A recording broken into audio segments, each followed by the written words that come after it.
I came home 12 years older than the girl who left for the army, but Hawthorne Ridge looked exactly the same. Same gas station with the flickering sign. Same bakery that still pretended their donuts were fresh each morning. Same slow-moving traffic where no one honked because everyone knew everyone's license plate. After more than a decade of deployments, training cycles, and barracks living, the quiet should have felt peaceful. Instead, it felt like stepping into a room I used to live in but no longer fit. I was back because my dad, Frank Carson, finally let the doctors replace the knee he'd destroyed working 30 years as a mechanic. He insisted he didn't need help. I insisted he did. The Army had taught me strategy, leadership, and how to stay calm under pressure. But none of that mattered when my dad tried to climb stairs with one working leg and the stubbornness of 4 grown men. So I packed my duffel, signed the leave paperwork, and came home. Emily showed up before I even made it from the car to the porch. She moved fast for someone who claimed she was exhausted from running a business. She hugged me like she was squeezing the sand out of my uniform, then immediately held me by the shoulders and squinted at my face, like I was a toddler who'd returned from daycare, suspiciously sticky. "You look tired," she said. Translation. She had notes ready, whether I asked for them or not. "I just got off a plane, Emily." "Well, even before that you looked tired. Military life really wears people down." It always amazed me how she spoke like she had first-hand experience storming compounds overseas. Emily's closest brush with danger was when her favorite grocery store discontinued organic seaweed snacks. Dad sat in his recliner when I walked inside, leg propped up, remote in hand. He saw me, smiled like he hadn't smiled in months, and asked if I'd eaten yet. That was my dad. Surgery, pain meds, limited mobility, but still worried about whether I'd had dinner. I told him I'd eaten at the airport, and he made a face like airport food didn't count, which, honestly, it didn't. Emily took over the kitchen within minutes. She wasn't cooking, she was reorganizing. Every cabinet door opened, closed, opened again. She moved the coffee mugs to a different shelf, claiming Dad shouldn't reach too high after surgery. She moved the forks to a drawer further right, because this layout doesn't make sense anymore. She even moved his pain medication into a labeled container, explaining loudly that Dad always mixes things up, as if he weren't sitting 10 feet away. Dad caught my eye. We didn't have to say anything. This was Emily's hobby, fixing things nobody asked her to fix. While she worked, she talked. She talked about her accounting business. She talked about Mark's back problems, which were apparently the fault of his desk chair, the weather, and low-quality lumbar jeans. She talked about how hard it had been to help Dad while running a company. She talked so much I wasn't convinced she'd breathed in the last 5 minutes. Dad waited for her to inhale, then asked if I packed light. I told him I brought one duffel, and Emily immediately cut in. "Oh, Avery, you can't live out of one bag. You should stay at our house while you're home. It'll be easier. I already have a guest room, and you're always so structured. It'll be good for you to let someone else handle things for once." I didn't remember asking anyone to handle things, but Emily said it like a doctor prescribing antibiotics. "I'm just here to help Dad," I said. "Exactly," she replied, like I had proven her point. "And staying with me will help him, because then I can help you help him. You know, streamline it." Emily loved streamlining other people's lives. Hers was a different story. I wasn't in the mood to argue, and Dad didn't need the stress, so I said sure, fine, okay. I'd stay a few weeks. Emily lit up like she'd won a prize she hadn't known she was competing for. She drove me to her house the next morning. Mark greeted me on the porch with the energy of a man who wanted to look friendly but wasn't sure how to use his face muscles. He gave me a fist bump that landed somewhere between my knuckles and my wrist. "Welcome back," he said. "House looks the same," I told him. "Thanks," he replied, as if he were personally responsible for the molecular stability of drywall. Emily had already set up the guest room. She'd also placed a stack of folded clothes on the dresser, none of which were mine. Just a few things I picked up. "You always wear those army colors, so I thought you might want something softer." I looked at the clothes. Pastel sweaters, loose cardigans, one dress with flowers the size of pancakes. She didn't even pretend to guess my style. She wanted to give me a new one. "You don't have to do all this," I said. "Oh please, it's what sisters are for." Emily said that a lot. She just never acted like it meant the same thing to both of us. Living in Emily's house wasn't uncomfortable at first. It was just controlled. She labeled everything: towels, containers, shelves. She even labeled the Wi-Fi password as "Do Not Change." If the army ever needed someone to reorganize a supply warehouse until it sparkled, Emily was their woman. She checked on me constantly, not in a sweet way, more like she was gathering data. "Did you sleep well? How's your appetite? You look distracted. Is something on your mind?" Every question carried the same subtext. She knew more about my well-being than I did. I started noticing patterns. She always inserted herself between me and Dad's needs. If he texted me asking for help with something, Emily would respond first, "I'm handling it." If I tried to drive over to visit him, she would say traffic was bad or he was resting or I looked tired and should stay home. She didn't tell me what to do.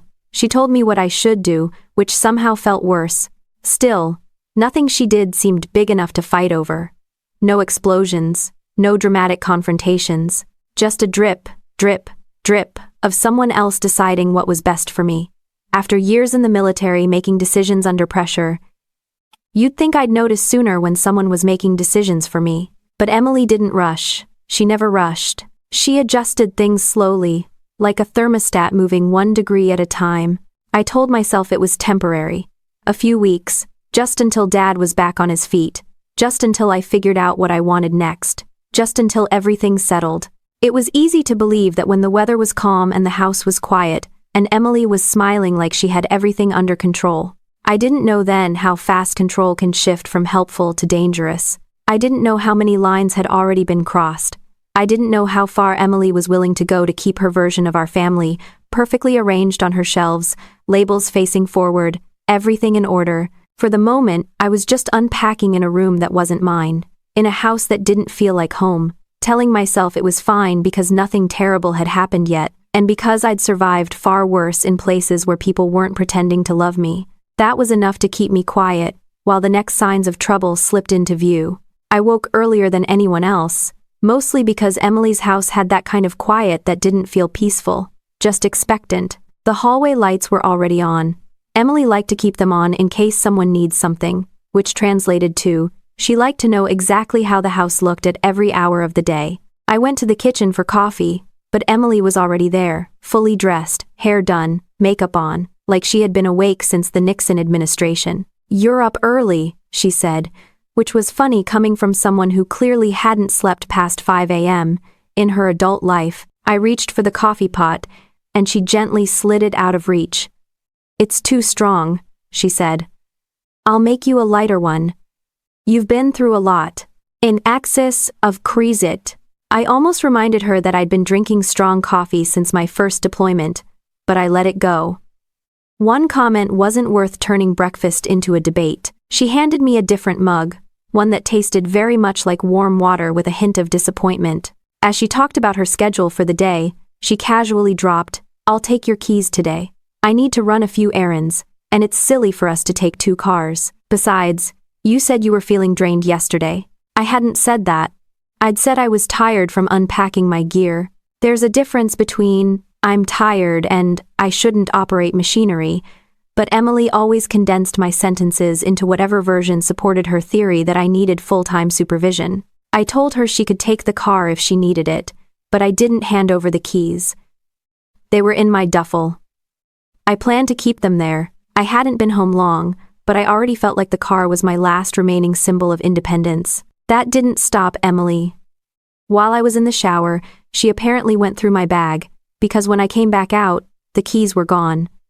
She was standing in the hallway with a smile that didn't match her eyes. "Found them," she said. "You left them in a pocket. You should be more careful." I didn't remember leaving them in a pocket, mostly because I didn't. Emily had never been shy about helping herself to things if she felt her reasoning was good enough. She put the keys in a decorative bowl near the front door, which was absolutely not where she intended to keep them. That bowl was her version of a waiting room. Anything put there wasn't staying there long. "I'll take good care of the car," she said. "You rest today." Rest from what? Sleeping? Drinking weak coffee? Not driving? I didn't push it. Not because I was intimidated, but because I knew arguing with Emily at 7 in the morning was like trying to negotiate with a tornado. It didn't matter how logical you were. She was coming in hot either way. Dad called that afternoon.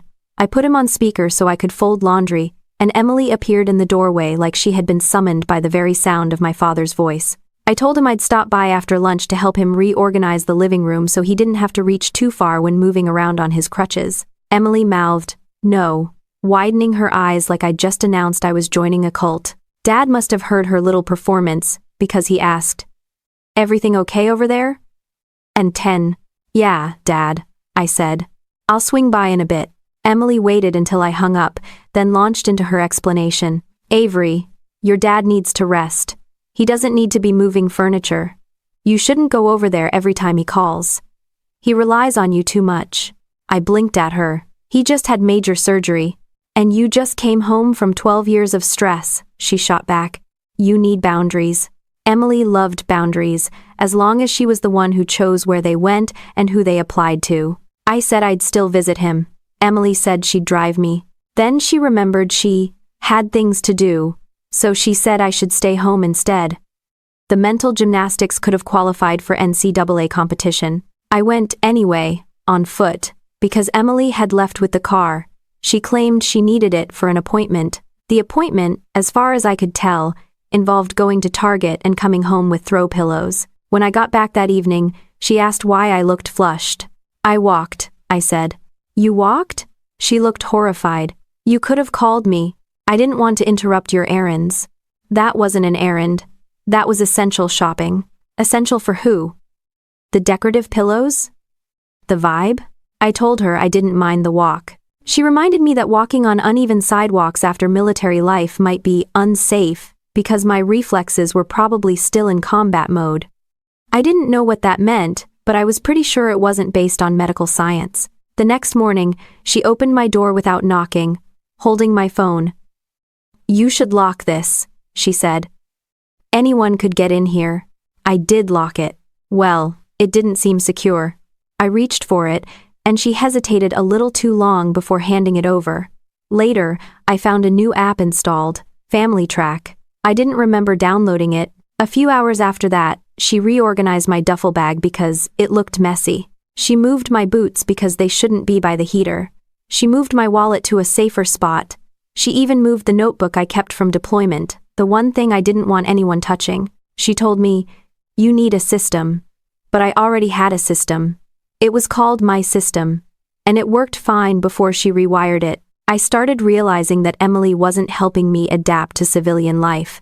She was assigning me a role in hers, a quiet one, a manageable one, a version of me that didn't ask questions or make decisions unless she approved them. Dinner that night made it even clearer. I mentioned wanting to drive over to Dad's the next morning, and Emily said I shouldn't because you might still be adjusting. Adjusting to what? Sitting in a chair? Eating chicken?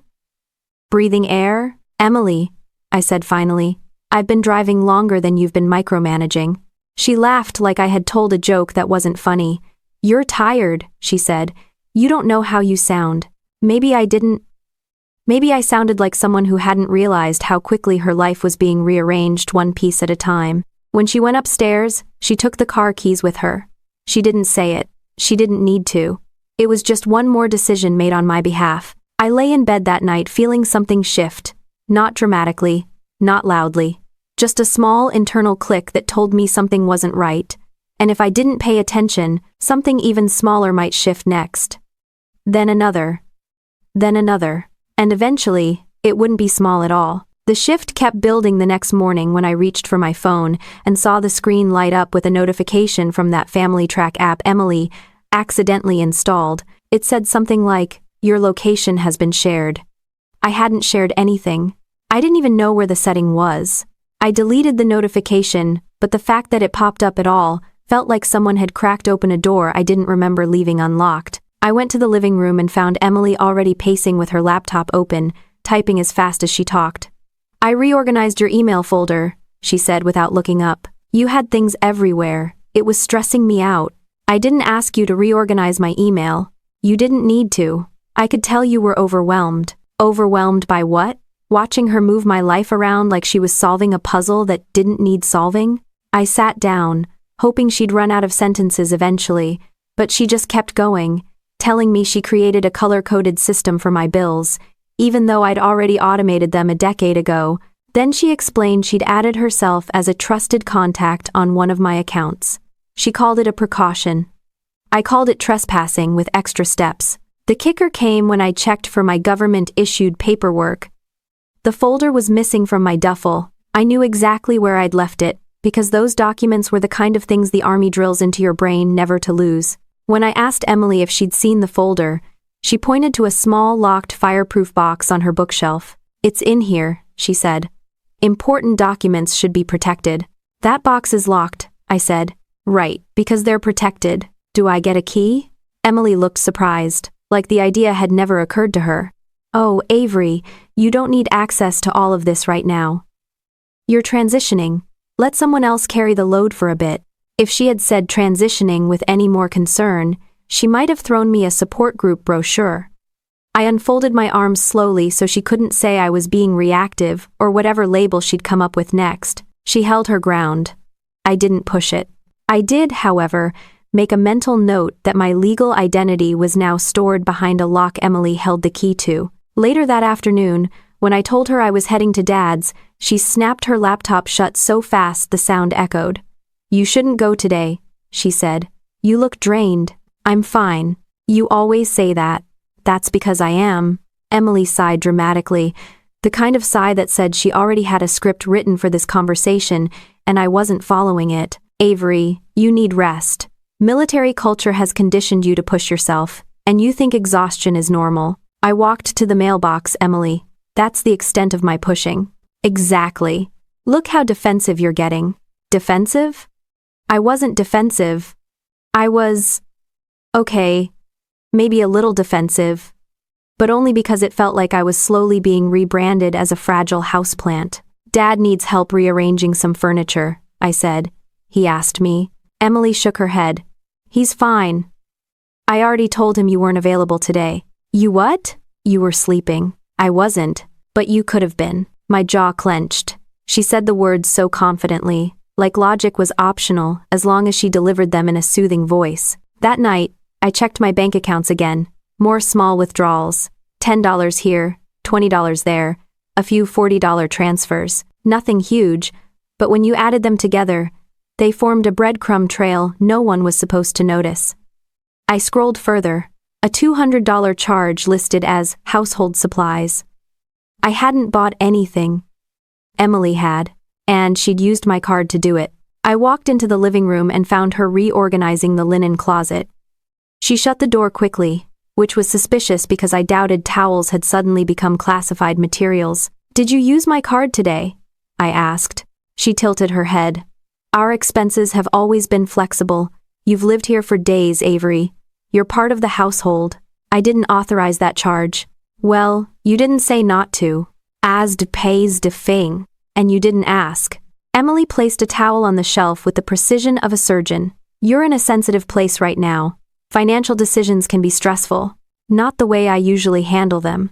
"Avery," she said softly, "no one expects you to bounce back immediately. You've got years of pressure built up. You should let someone else handle things." I studied her face. Not tired.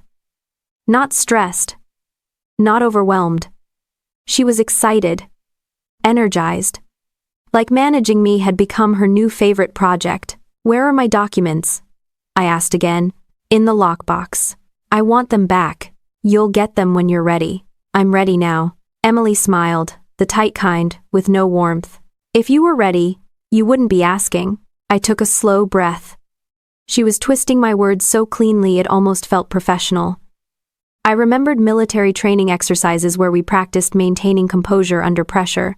This felt like one of those drills, except instead of combat instructors yelling, I had my sister adjusting towel placement while telling me I didn't know my own mind. That evening, Mark came home, offering me a beer like he was proud of himself for remembering human social rituals.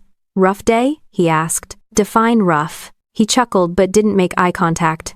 Mark rarely looked anyone directly in the eye. Maybe because he didn't like confrontations, or maybe because he didn't want people noticing how often he agreed with whatever Emily last said. "You know Emily only does all this because she cares," he said. "Does she?" I asked. He lifted a shoulder. "She says she does." "Uh-huh." He took a sip from his can. "Also, she says, you've been having a hard time adjusting." I stared at him. I've been home 5 days. Yeah, well, Emily thinks. I know what Emily thinks. He nodded too fast. Right. Then you know what I'm saying. I didn't. And he didn't either. But it didn't matter. Emily's version of me had become contagious. When I went to bed, I tried to shrug it all off. I told myself I was overthinking, that Emily was overbearing, not dangerous, that Mark wasn't malicious, just confused, that I was tired from travel, from worry about Dad, from getting used to living in a house that wasn't mine. But I kept noticing things, little movements, small shifts. A pattern forming out of places I hadn't realized she was rearranging. A new toothbrush in my bathroom that wasn't mine, my boots moved from where I left them. My notebook not exactly where it had been before, nothing big enough to call out, everything small enough to ignore. But once you notice the first thread pulling loose, it's hard not to see the others. And they were there, waiting, quiet, perfectly placed, ready for the next adjustment that would tilt the balance just a little more. The next morning, I grabbed my boots without checking whether Emily had moved them again, mostly because I didn't want to start my day confirming something I already knew. I wanted air that didn't smell like lemon cleaner, so I stepped outside and walked toward town. The sky looked clearer than usual, probably because nothing in the sky tried to reorganize my belongings. I didn't have a destination. I just needed to move on my own feet for a while without someone tracking the route. Halfway down the street, I felt that sharp pull in my knee, the same one I'd gotten during a training cycle years ago. It wasn't enough to stop me, just enough to remind me I still had limits. I shifted my weight and kept going. The walk wasn't long, but with each step I realized how much I missed the simple freedom of deciding where I was going without submitting a request form to my sister. I reached Dad's place just as he was shuffling from the living room to the kitchen using his crutches like he was trying to prove the doctor wrong. He looked surprised to see me. Avery? Did Emily drop you off? No, I said. I walked. Dad blinked at me. Then he looked at my knee, then at my missing car. Why are you walking? Where's your car? That question hit harder than it should have. Not because I didn't know the answer, but because saying it out loud moved everything from, this feels weird, to, this is wrong. Emily has the keys, I said. Dad frowned. Why? She says I'm too tired to drive safely. He gave me a look that said he'd known me my entire life, and also knew I didn't accept help unless I absolutely had to. And are you too tired to drive safely? No. Did you give her your keys? No. He leaned on his crutches. So she took them. I didn't answer, but not answering was enough. Dad shook his head the way he used to when he saw me trying to use pliers as a hammer as a kid. This doesn't look right. He wasn't wrong. I helped him heat leftovers for lunch. He complained about the seasoning, even though he ate all of it. He talked about his knee and how the physical therapist was too cheerful for someone who spent her day torturing recovering patients. I laughed because he wasn't wrong about that either. For a little while, things felt normal again. But normal didn't last long. Emily showed up unannounced, letting herself in like she owned the place. Avery, you didn't tell me you were coming here, she said, voice sharp enough to cut the air. I didn't know I needed to, I replied. You do. I told Dad he needed rest. Dad tapped his crutch on the floor. I can ask for help if I want it. Emily ignored him. She turned to me like he wasn't standing 3 feet away. You walked here? Alone? On that knee? It's fine. She stared at me with that wide-eyed, pitying expression she used whenever she wanted to imply I wasn't capable of making decisions. Avery, you can't push yourself like this. You have to learn how to accept limits, Dad snorted. She's accepted plenty of limits in 12 years serving her country. I think she can handle a sidewalk. Emily didn't like that answer. Her jaw tightened and she shifted into her calmer-than-you tone. We're trying to help you adjust. Nobody expects you to take on so much so soon. I didn't like being spoken about like I wasn't in the room. Dad didn't like it either. He pushed himself upright, wobbling slightly but managing to hold steady. Emily, he said, give Avery her keys. They're at home, she replied. Then go home and get them, she blinked. Dad, that's dramatic. No, he said. It's parenting. Keys. Now, Emily wasn't used to hearing that tone unless she was giving it. She looked between us, weighing her options, then went for the one she always chose. Control through confusion. Avery, she said. You told me yesterday you were overwhelmed. I'm trying to help. Why are you acting like this is some big deal? I hadn't said that. I hadn't said anything close to that. I felt the familiar flicker of annoyance twist into something heavier. Dad noticed it immediately. You said she was overwhelmed? He asked. Emily shifted. Well, that's how she seemed. So she didn't say it. He clarified. That's not the point. No, Dad said. That's exactly the point. Emily paused, then went for the emotional nuke. I'm doing all of this because I love my sister. Dad let out a skeptical laugh. You don't take someone's car keys because you love them. I devilly brayed. You do if they're struggling. Emily shot back. I couldn't stay quiet anymore. Emily, I'm not struggling. You don't see it, she said. Because it's not happening. She smiled sadly, as if she knew something I didn't. You've been in the military too long. You don't understand how you come across. Dad pressed his palm on the counter like he was ready to steady himself or steady the situation. Avery, get your things. You're staying with me for a while. Emily stepped in front of me like she could physically block the decision. Dad, she's not ready to be on her own. Dad gave her a look that would have stopped a platoon. She's been on her own for 12 years. She survived war zones. She can survive my house. Emily swallowed hard. Her voice came out small but laced with fury. You're making a mistake. Dad didn't respond. He didn't argue. He didn't defend himself. He just slipped his keys into his pocket and nodded toward the door like the matter was settled. And maybe it was. Maybe it had been the moment he saw me limping down the street that morning, carrying all the weight I didn't realize I'd been carrying until he asked the simplest question. Why was I walking? I didn't have a good answer, and the longer I stood there, the clearer it became that I wasn't just walking down a street. I'd been walking away from myself, step by step, while Emily adjusted my life into something she could control. Dad headed toward the door, steadying himself on his crutches as he went, and I followed without needing him to explain anything.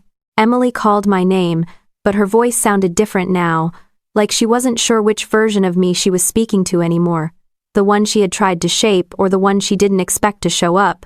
Dad and I walked out together, his crutches clicking against the pavement in a slow, steady rhythm. I kept pace beside him, partly to make sure he didn't slip and partly because I could feel his patience thinning by the second. He didn't say a word as we approached his truck. He didn't need to. His silence was the kind that meant he'd already made up his mind. Emily followed us out of the house, her voice sharp enough to slice through the humidity. Avery, you can't just leave in the middle of a conversation.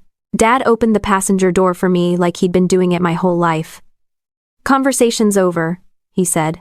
Emily planted herself on the porch, arms folded.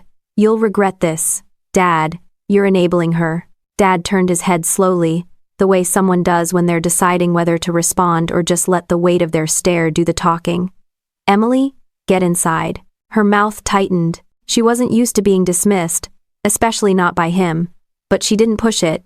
At least, not right away. We drove back to her house, the house I'd been staying in because Dad insisted I collect my things. I would have gladly left every sock and toothbrush behind just to avoid seeing Emily again. But Dad believed in clean exits. He'd been like that ever since Mom died. No goodbyes left hanging, no confusion about who stood where. And definitely no open doors for people to twist a situation into something it wasn't. When we pulled into Emily's driveway, her SUV was already there. She must have broken every speed limit between Dad's place and her house, trying to beat us back. She stood on the steps with Mark beside her, arms crossed, chin lifted, ready for a battle she thought she'd win. Dad didn't even wait for the engine to stop fully. He stepped out, bracing on his crutches, squared his shoulders, and stared at her. Where are my daughter's keys? He asked. Emily laughed. It wasn't a normal laugh.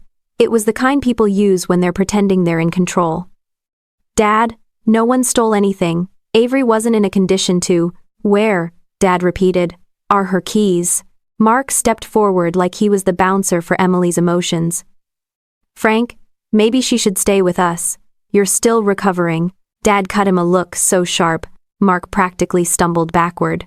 My recovery has nothing to do with this. Give her the keys. Emily shifted her weight. This is ridiculous. Dad didn't raise his voice. He didn't have to. Keys.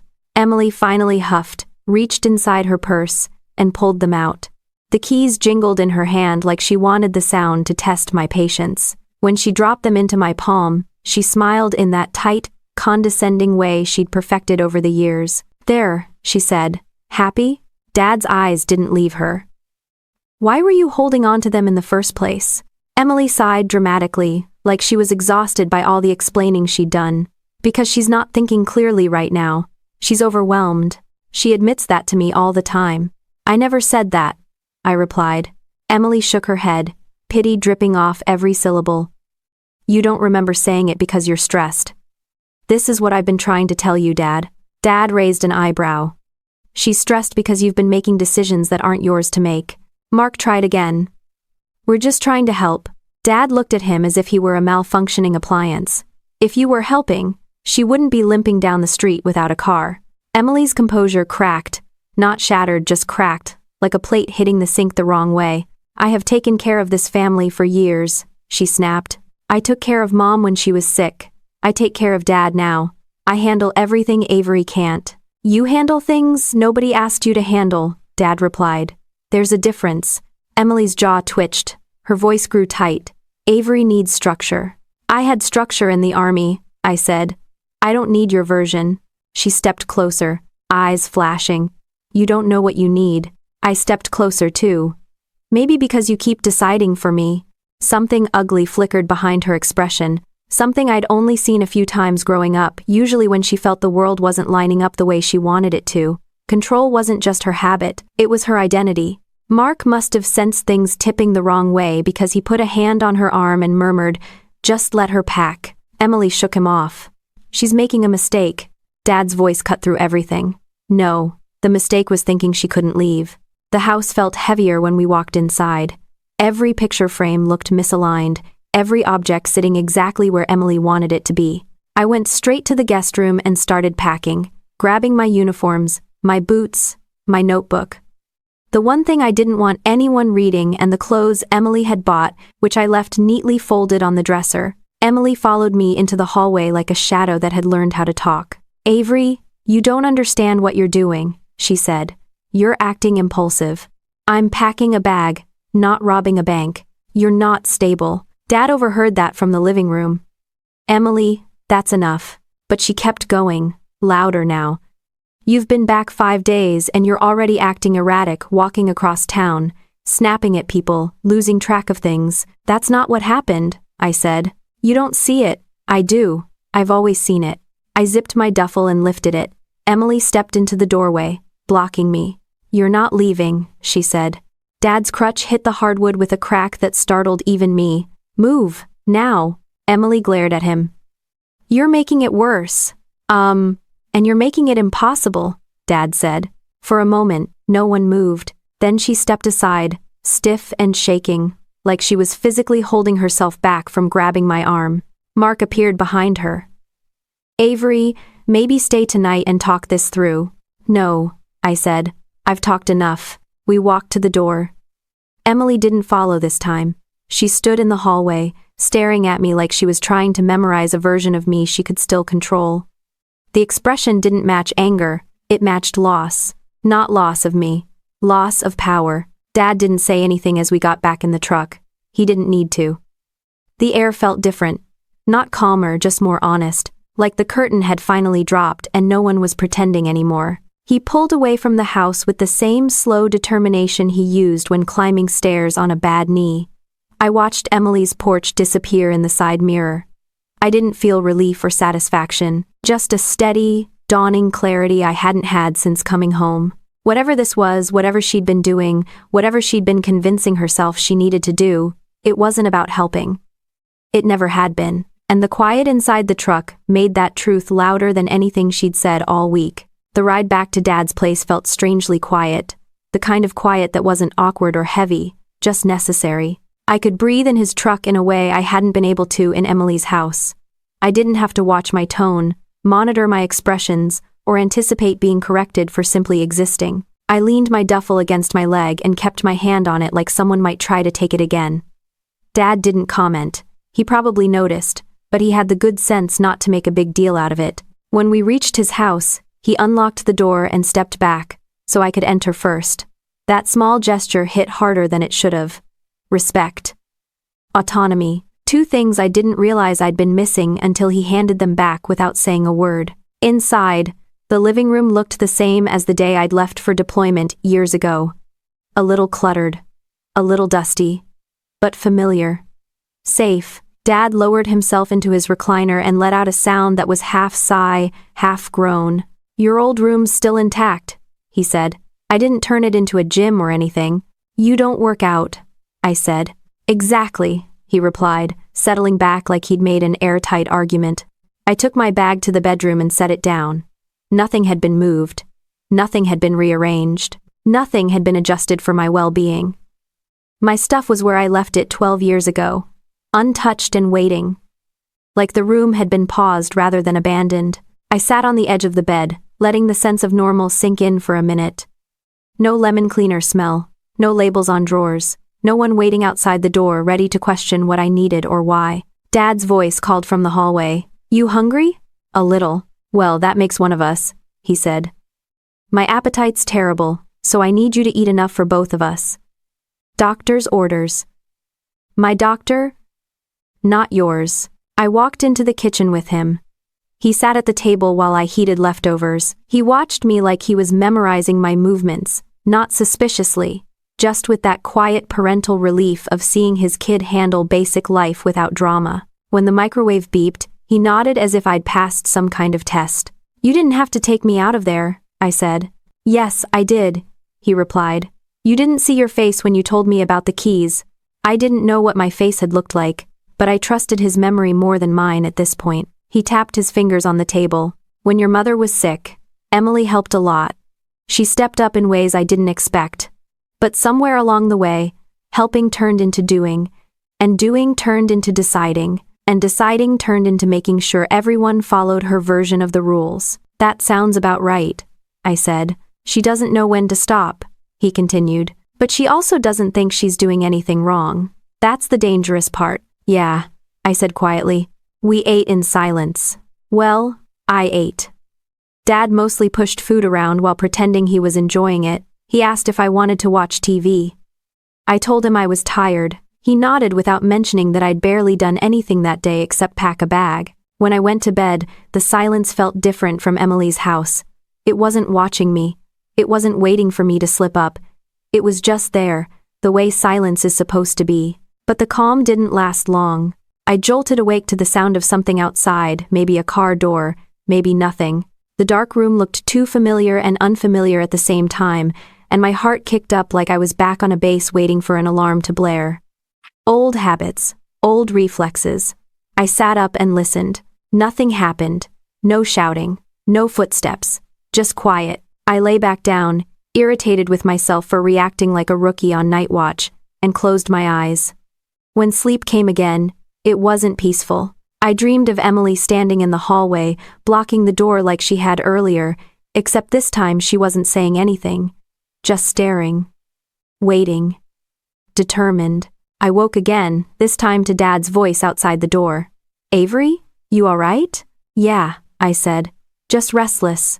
He cracked the door open. "Happens to me too. Usually after surgeries, but sometimes after family dinners." I laughed under my breath. "I'm good. Go back to sleep." "All right," he said, though he waited a second longer, like he wasn't fully convinced. When morning came, sunlight cut across the room, and for the first time since coming home, it didn't feel harsh. Dad was already up, shuffling around the kitchen. I followed the smell of burnt toast, which Dad insisted was still fine to eat because scraping is a culinary technique. He handed me a plate and tried to act casual as he said, "You might want to check your phone." I unlocked it and saw 15 missed messages from Emily. No paragraphs, just short, clipped lines, as if she were pacing between each one. "Avery, call me. We need to talk. You're making a mistake. You're being influenced. Dad is confused. You're not safe there. I'm coming by." That last one made my stomach tense.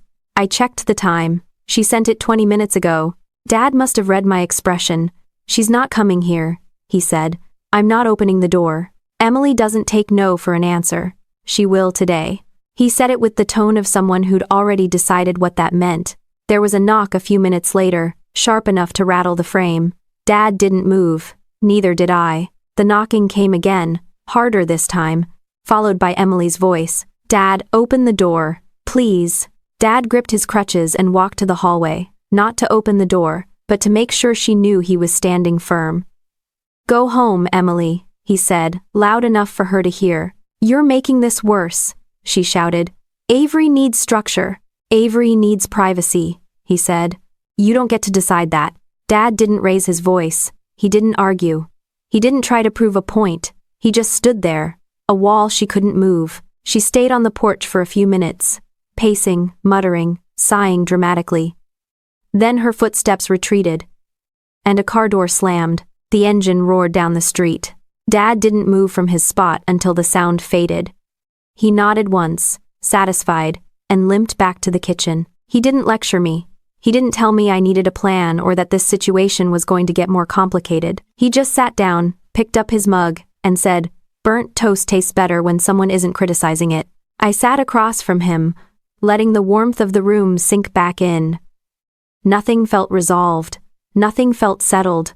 But for the first time in weeks, nothing felt controlled either.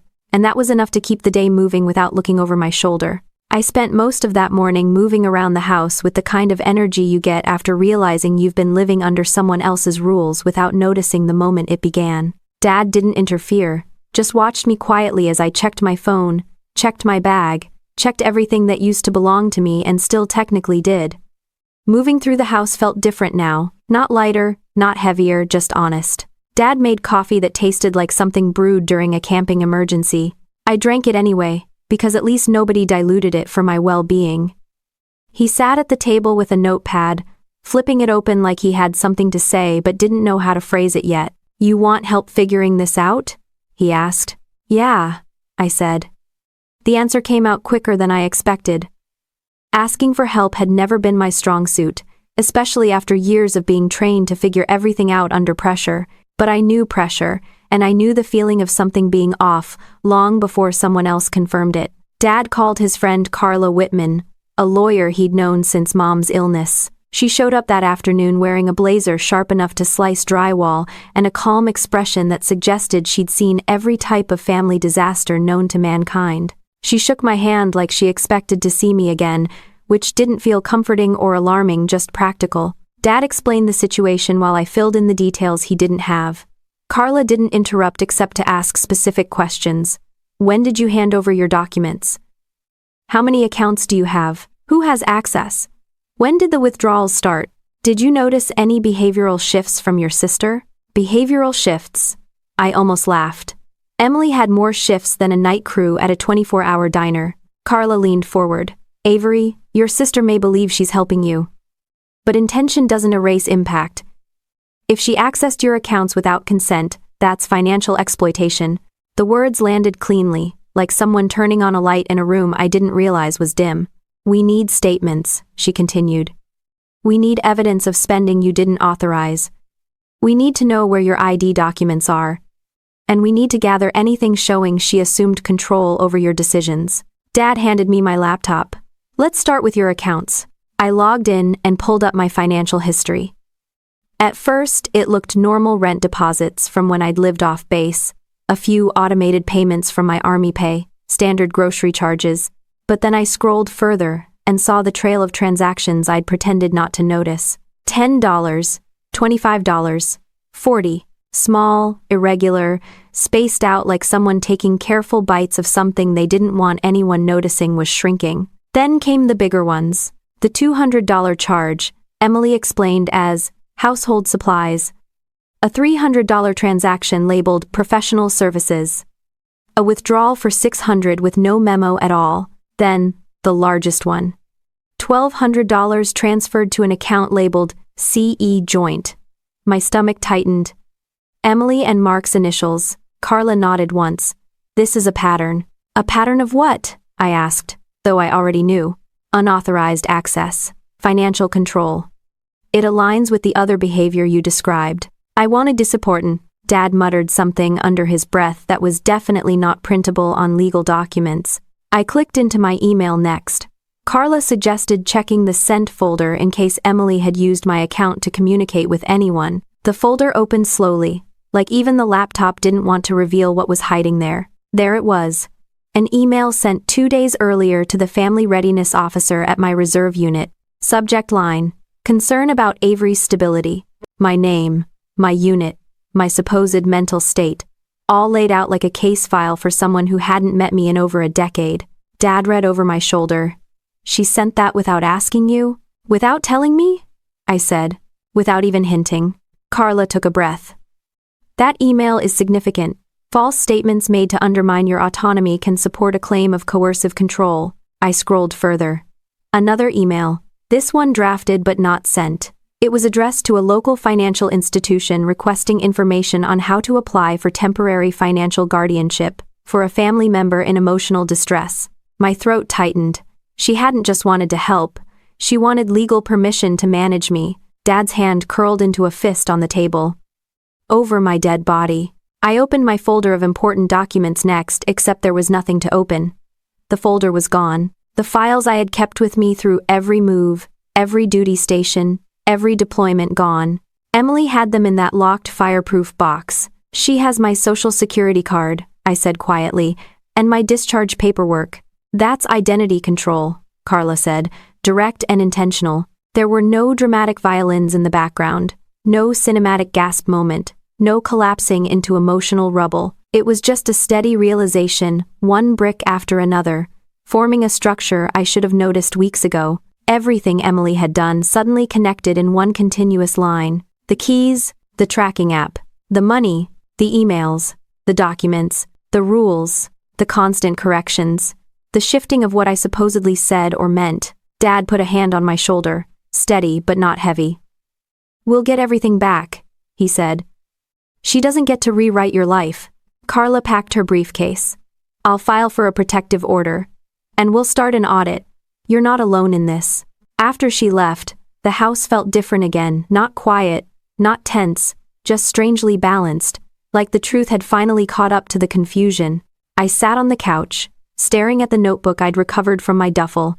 Inside were pages I'd filled during deployments, training plans, contact lists, notes about things I needed to take care of when I got home. None of it mentioned needing protection from my own sister. Dad limped over and lowered himself into his recliner.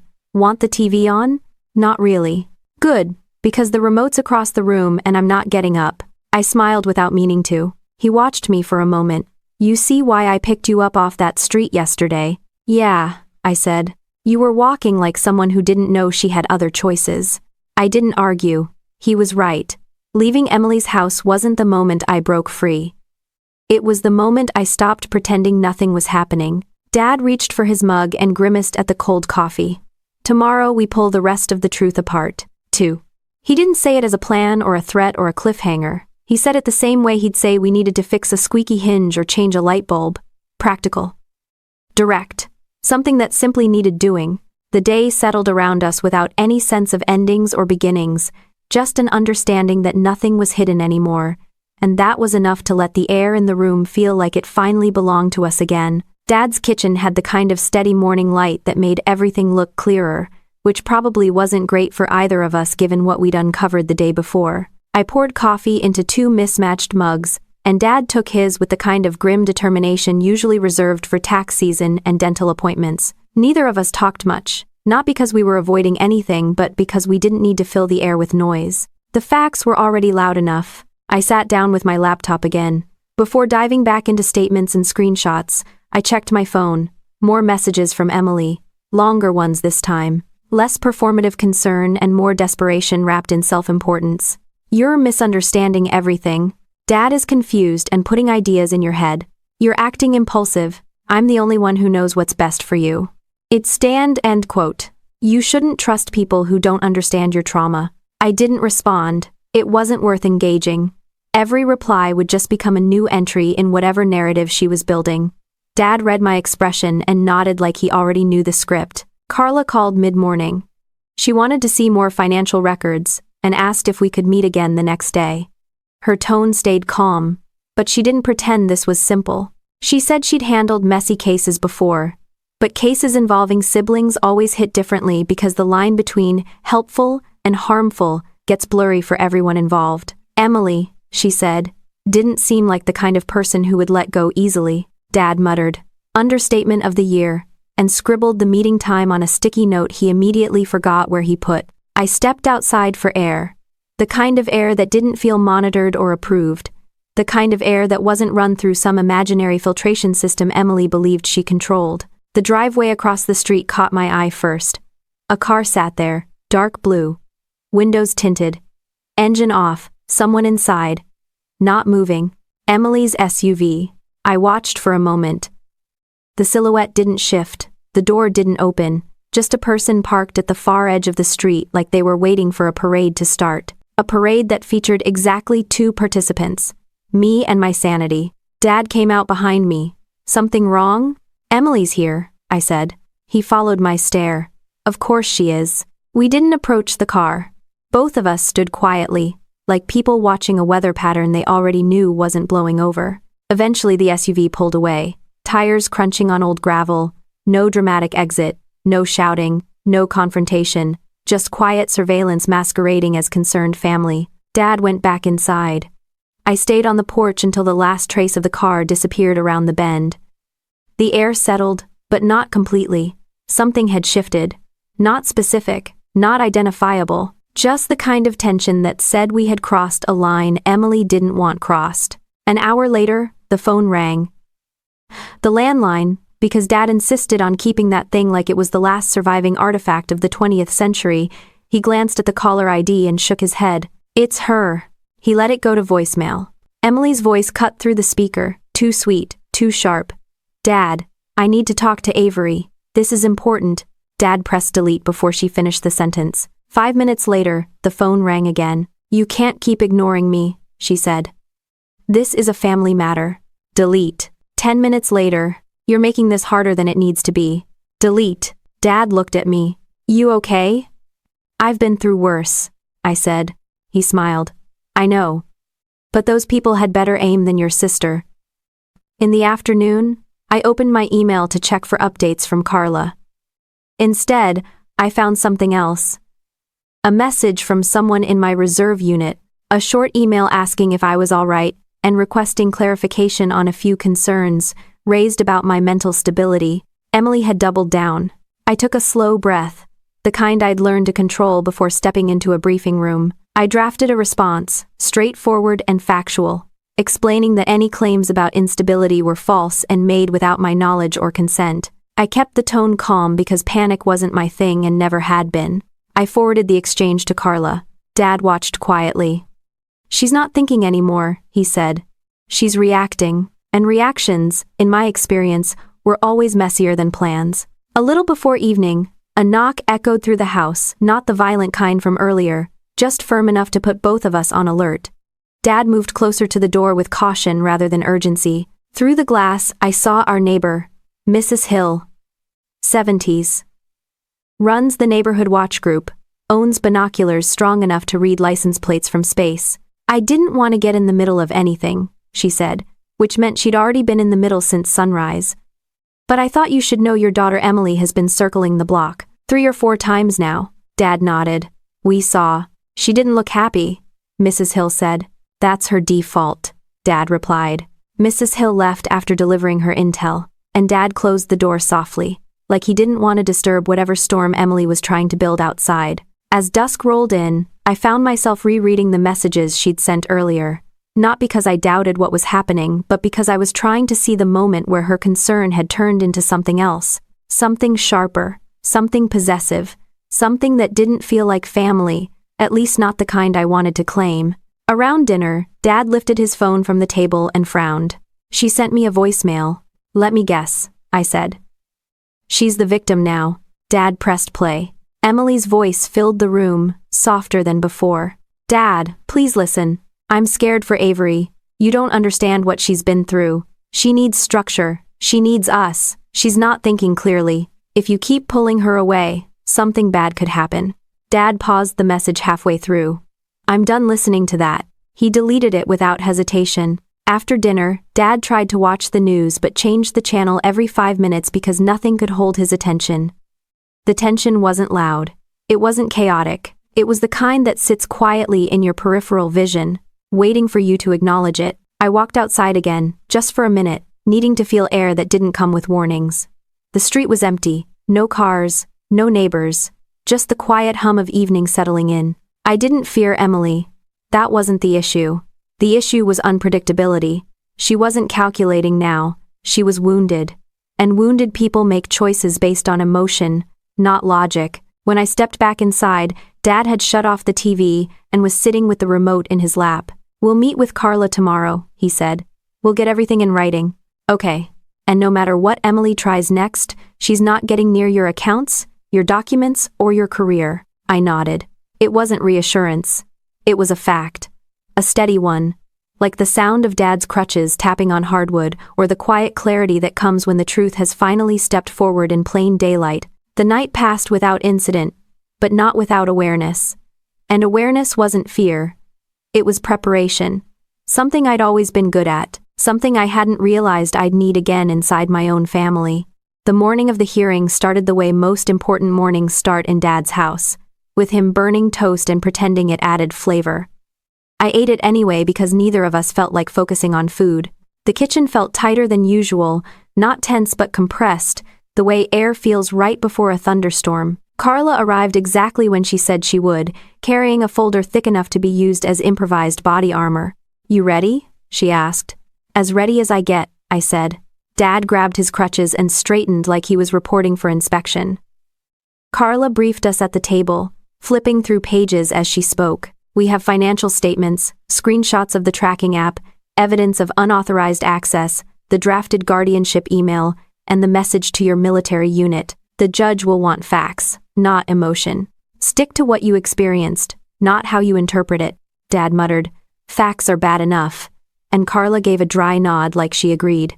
The courthouse was 10 miles away, but the ride felt shorter than the drive between Emily's house and Dad's truck the day he found me walking. Carla parked in visitor parking. Dad insisted on taking the closest handicap spot, even though he claimed he didn't need special treatment. I reminded him that using a designated spot wasn't a moral failing. He grumbled something about stupid rules but stayed parked. Inside, the building had that municipal smell, disinfectant, paper, old air conditioning units. People waited in rows of chairs, some nervous, some bored, some whispering to lawyers who looked overworked. Nothing about it felt dramatic. Reality rarely does. Most real battles happen quietly, in hallways that look like they haven't been painted since the late 90s. Emily and Mark were already there. She wore a blazer sharp enough to cut glass, and the expression of someone attending an awards ceremony where she expected to win every category. Mark stood slightly behind her like a backup dancer with no choreography. Emily's eyes flicked over me, then over Dad, then over Carla, calculating something she didn't bother to hide. "Good morning," she said, voice sugar-coated and cold. Dad didn't respond. Carla didn't respond. I didn't waste breath. We checked in at the clerk's desk and waited. Emily leaned in just close enough to pretend she wasn't starting something. "Avery, you didn't have to do this. You could have come home. We could have fixed this privately." She said home like she owned the word. I faced forward. "This is the right place to handle it. It's embarrassing," she whispered. "For who?" I asked. That shut her up. A bailiff called our names, and the three of us followed him through a short corridor into a courtroom that looked exactly like every courtroom on television, except smaller and somehow more beige. The judge was a woman in her 60s with glasses that seemed designed specifically to look over, not through. She didn't smile. She didn't frown. She gave the impression she had seen enough family drama to last several lifetimes. Carla laid out the documentation with quiet precision. "Your Honor, we're presenting evidence of financial exploitation, identity control, coercive monitoring, and false statements made to third parties about my client's mental state, and expenses present." Emily straightened her shoulders like she was preparing to perform. The judge turned to her. "Mrs. Ellison, is there anything you'd like to say before I review the exhibits?" Emily spoke in a tone that made my skin tighten. "Your Honor, everything I did was out of concern for my sister." She was not adjusting to civilian life. She admitted to me multiple times that she was overwhelmed. I simply stepped in because someone had to. Carla didn't interrupt. She waited until the judge nodded to speak again. We have no record of such admissions. We do, however, have a pattern of unauthorized access that predates the alleged concerns. Carla passed forward the bank statements. The judge skimmed them. Mrs. Ellison, did you withdraw these funds? I did, Emily said confidently, but with Avery's unspoken consent. I was helping manage things she couldn't keep up with. The judge raised an eyebrow. Unspoken consent is not legally recognizable. Emily faltered for the first time. Next came the email to my reserve unit. Carla handed it over carefully, like something fragile. Part evidence, part insult. The judge read it, her expression tightening subtly at the phrase, unstable and unfit for service. She looked up. Mrs. Carson, are you currently serving? Yes, Your Honor, I said, and I passed all mental fitness evaluations required. Tex, it's not DIDS. Carla offered the official documentation from my unit verifying exactly that. The judge reviewed it longer than she had the financial papers. Mrs. Ellison, she said, did you send this email? Emily lifted her chin. I did. Someone had to inform them. That someone would need legal authority, the judge said. You didn't have it. Emily opened her mouth, but the judge raised one hand, silencing her more effectively than any argument. Carla presented the next piece, the drafted guardianship form Emily had nearly submitted. The judge studied it for several seconds before turning fully toward Emily. Mrs. Ellison, were you attempting to obtain temporary financial guardianship over your sister? Emily inhaled sharply. Only so she wouldn't ruin her future. She wasn't thinking straight, and that is not your role, the judge said. Her tone wasn't harsh, it was final. Dad watched quietly, gripping the handle of his cane. His jaw tightened at every reveal, but he didn't say anything. He knew this wasn't a shouting match. It was a reckoning. When the judge asked if I wanted to speak, I kept it direct, the way Carla had coached me. Your Honor, I came home to help my dad after surgery. I wasn't struggling, I wasn't unstable. I didn't ask anyone to take control of my life, my money, or my identity. My sister did those things without my consent and insisted it was for my own good. I just want my independence back. That's all. The judge nodded, flipping through her notes one more time. She spoke calmly, but each word felt like a clean cut separating truth from performance. Based on the evidence presented, this court finds that financial exploitation did occur, that unauthorized access to personal and military-related accounts did occur, and that false statements were made to outside parties with intent to influence the petitioner's autonomy. Emily swallowed hard. The judge continued.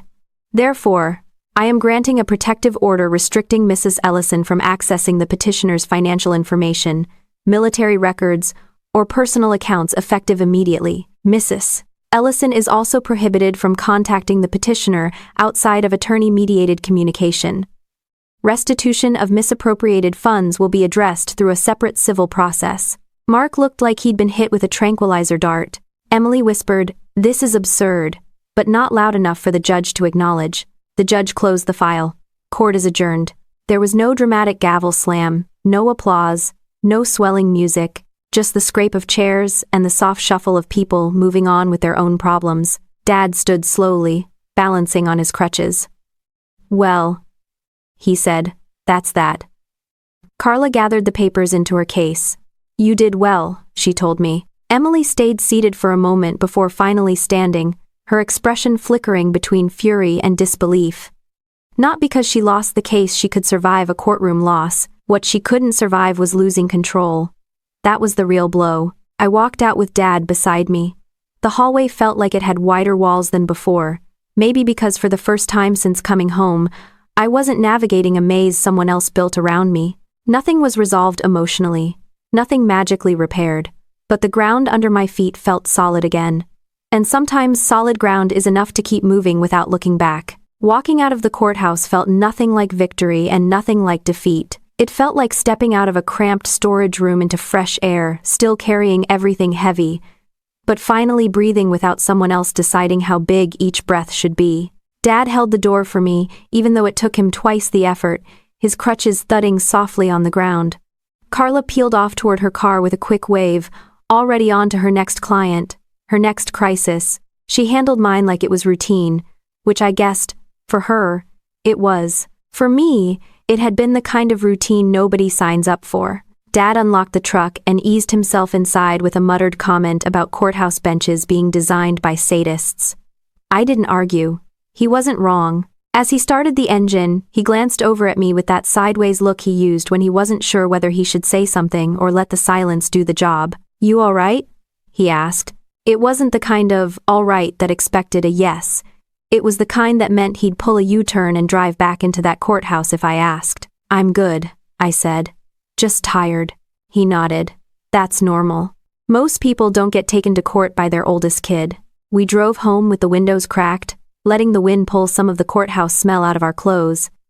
The familiar stretch of road back to Hawthorne Ridge rolled by, quiet and steady, nothing dramatic. No Emily SUV appearing in the rearview. No more calls, no more knocks, just a straight line home. Later that afternoon, after we'd both recovered from the emotional hangover, I sat on the porch while Dad rearranged tools in the garage, even though he wasn't supposed to lift anything heavier than a sandwich. I let him. The man needed a distraction, and therapy wasn't his thing unless you counted yelling at football referees on TV. My phone buzzed once from a number I didn't recognize. A single text. "I'm sorry." No name. No explanation. But nobody else in my life used apologies like bandages slapped over bullet holes. I deleted it without replying. Not because forgiveness was impossible, but because the message wasn't asking for forgiveness. It was asking for access. And I was finally learning the difference. A few days later, Dad insisted I take time for myself, instead of hovering around him like a medic waiting for the next casualty. He pointed me toward a stack of local rental listings he'd printed from the library printer, which apparently now charged 40 cents a page, something he intended to complain about for the next decade. "You don't need to rush," he said, "but you should have your own place. You've earned it." I looked at the listings. Small apartments, modest houses, nothing flashy, nothing out of reach. Normal places where normal people lived normal lives. A concept that seemed unfamiliar after years of military housing and Emily's version of domestic captivity. I chose an apartment in Lancaster. 2nd floor. 1 bedroom. Close enough to the reserve center for weekend training. Far enough from Hawthorne Ridge to give everyone's blood pressure a break. Dad helped me pack even though I told him not to. He labeled boxes with handwriting so messy it looked like early cave art. He kept saying, "Don't worry, I'll remember what that says," which translated to, absolutely no chance he'd remember. He carried 1 box too many, so I made him sit down and drink water like I was the parent, and he was the kid trying to sneak cookies before dinner. He rolled his eyes and told me I was overreacting. I reminded him he'd used the same tone when he found me limping down the street with no car. We drove to the apartment the next morning. The building was simple. The kind that blended into every other neighborhood. Inside, the walls were blank. The space empty, except for the echo of our footsteps. It didn't feel like a new beginning or a dramatic transformation. It just felt like a place where nothing belonged to Emily, which was more than enough. I set my duffel on the bedroom floor, the same duffel that had held everything I trusted not to be moved. Dad leaned against the doorway, taking in the place with a satisfied nod. "You'll do good here," he said. "I think so too." We brought in the boxes one at a time. He carried fewer than he wanted, but more than the doctor would have approved. He claimed the doctor was overly cautious, which was rich coming from a man who once used duct tape to secure an ice pack to his knee. By the time we finished, the apartment still looked empty, but it felt full enough. I opened the small box where I'd kept the things Emily hadn't touched, my challenge coins, including the one from my first deployment. I set it on the desk, near the window. Sunlight hit it just right, reflecting a small patch of light on the wall. Dad watched me place it down and exhaled like something clicked into place for him too. "You know," he said, "your mother used to say you always landed on your feet." I smirked. "Mom also said I was stubborn." "That too," he admitted. He didn't stay long. He claimed he had to get home to make sure the house hadn't collapsed without supervision. I hugged him, and he patted my back with that awkward dad motion that said feelings were happening, and he wasn't sure who authorized them. When he left, the apartment settled into a quiet that didn't feel loaded or expectant. I walked through the rooms again, not impulsively, just letting my mind catch up with the fact that this space was mine, my choices, my rules, my life. I sat on the floor for a minute, the way people do when they're figuring out where furniture should go even though there is no furniture yet. The open window let in a breeze that didn't ask for permission or offer unsolicited advice. My phone buzzed again. Another text from the unknown number. You know I meant well. I deleted it. The silence after deleting it wasn't triumphant or dramatic. It was just clean, clear, simple. I looked around the apartment, at the blank walls and the empty shelves and the sunlight that felt like a quiet invitation rather than a spotlight. The room didn't say things were fixed. It didn't promise easy days or perfect peace. It didn't claim transformation. It just offered space. Space that belonged to me again. I stood, stretched my legs, and walked to the window where my challenge coin reflected steady light. It wasn't a symbol of strength or bravery or survival. It was just a reminder that I'd built a life where I'd fought for other people's freedom. And now I was finally learning how to claim my own. The day kept moving the way days do, without dramatic punctuation or cinematic declarations, and I let myself move with it, grounded, steady, and comfortable in a way that felt earned rather than granted.